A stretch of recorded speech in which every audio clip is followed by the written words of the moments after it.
Pesticides by Brandy Larson.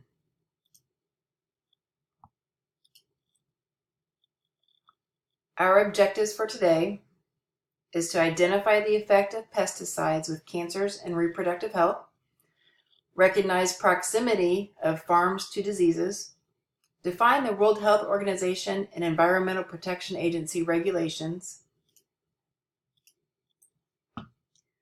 simplify the EPA risk assessments, summarize whether the good outweigh the bad, and be able to apply new alternatives and solutions. Why did I select this topic?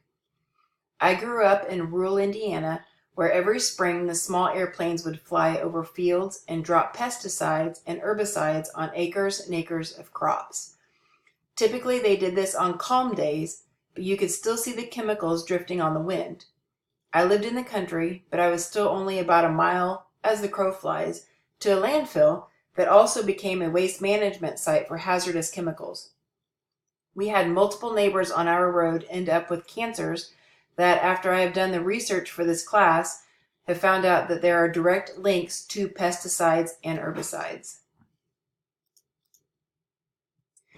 Exposure possibilities to pesticides.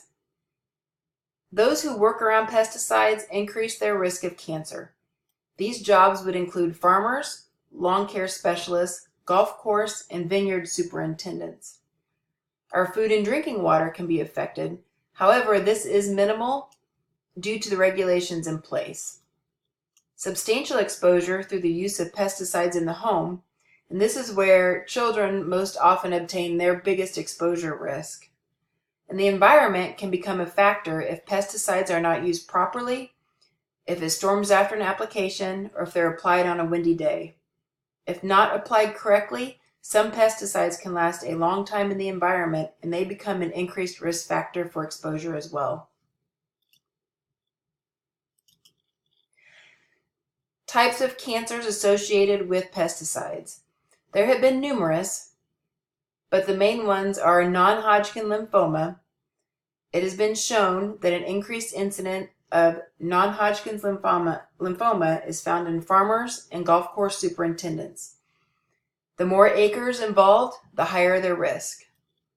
Leukemia also has an increased incidence with farmers and golf course superintendents, but not as high as non-Hodgkin lymphoma. Tumor cancers also have an increased risk. These incidences include brain, kidney, pancreatic, and prostate cancers.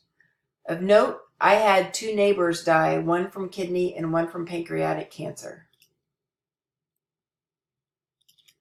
Pesticides and reproduction.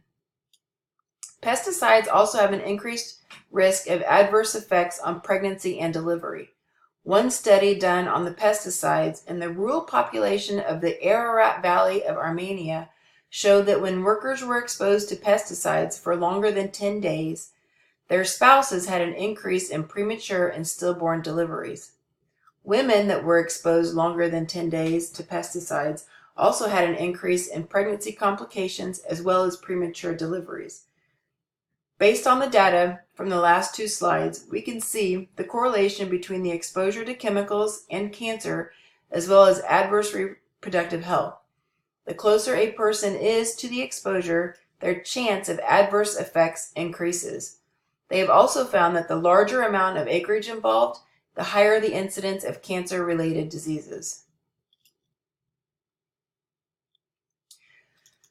So generally speaking, the human exposure is more likely to happen directly from the source, not necessarily from our food or water sources. Some animal exposure is higher due to the fields being sprayed, which can increase a human's exposure as well, but it's only slight. This information does not include a chemical spill into a waterway or another disaster situation. The World Health Organization has 2 objectives in relation to pesticides. Number 1, to ban pesticides that are most toxic to humans, as well as pesticides that remain in the longest time in the environment. And also, to protect public health by setting maximum limits for pesticide residues in food and water. The World Health Organization risk assessments. The World Health Organization works with the Food and Agricultural Organization of the United Nations, which is the FAO, to maintain risk assessments for pesticide exposure from food. The JMPR is the Joint FAO and World Health Organization meeting on pesticide residues. The risk level is determined and limits are established for safe food practices. This is based off scientific worldwide data and journals, and this is to make sure that the consumption of pesticides over the course of a person's lifetime will not create detrimental health effects. These limits are set internationally, so no matter where you live, you can be assured that the level of pesticides in your food is standard across the globe.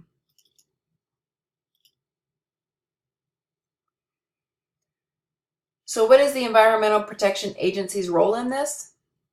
The EPA is responsible for identifying potential health as well as ecological effects of pesticides through performing risk assessments not only on existing, but on new pesticides as well. There are two main types of risk assessments they perform. There's the ecological assessment and the human health assessment. The ecological risk assessment is constantly testing the risk involved with pesticides. There's a 4-step process which includes the planning, which is the beginning stages of a risk assessment. During this phase, research is conducted. In phase 1, determination of what plants and/or animals will be affected. Phase 2 is if the plants or animals are affected, what level of exposure will be harmful. Phase 3 is the risk estimation, which is the finding and the effects from the exposure, and then the risk description, which is the level of exposure for harm. The human health risk assessment assesses the risk to humans from exposure to chemicals. Some of the following questions are asked. Are the legal limits that are set, are they appropriate? Do social, economic, and health factors contribute to their risk? What types of pesticides and the length of exposure is indicated? And what health problems are associated with this specific pesticide? The human health risk is a 4-step process. Step 1, they identify the hazard and the potential for harm. Step 2, assess the exposure and the effects at certain dosages. Step 3, once encountered, how does the amount, the length of time exposed, and the number of times exposed calculate into the risk? And step 4, the data analysis of the risk to the pesticide exposure. There are strict data and testing guidelines in place to ensure the accuracy of findings. The United States, the European Union, China, and Brazil are the 4 biggest users of pesticides in the world. While the USA still allows the use of several pesticides, the other 3 countries have banned or phased out millions of pounds of pesticides annually. And 2 of these nations have completely banned certain chemicals that the USA still allows. Why does the USA lag behind other countries when it comes to banning harmful chemicals in our pesticides? While we have strict regulations in place, most of our bans come from a voluntary system by the company itself rather than the government. It's called a volunteer ban, and certain companies have stepped up and banned their own product or certain chemicals in their products. While it isn't a perfect system, it helps to put some of the responsibility on the company itself to keep their products under government regulations.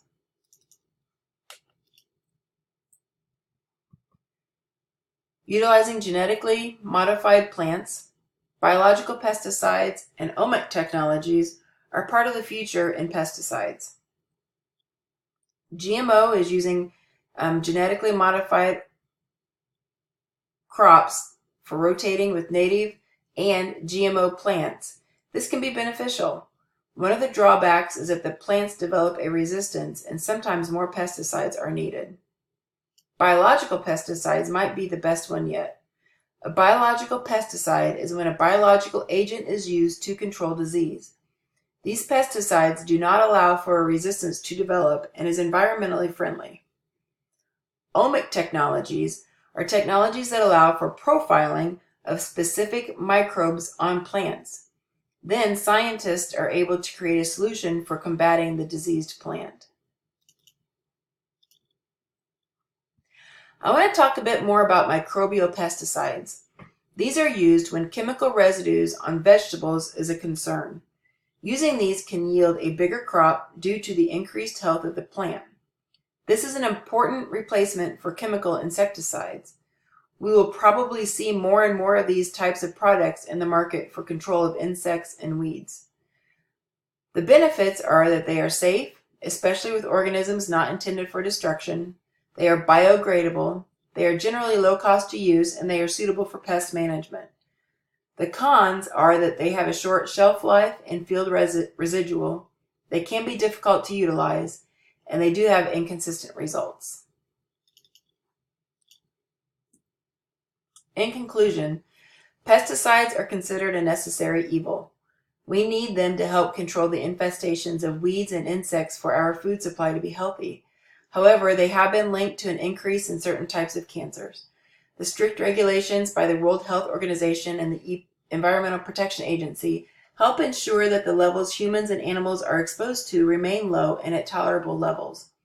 Advancements in genetically modified plants and microbial pesticides are helping to decrease the need for chemical pesticides.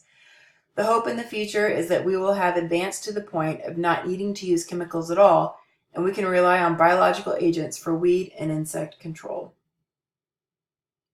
This concludes my presentation. Thank you for your time. Here are some references that I've used for my presentation.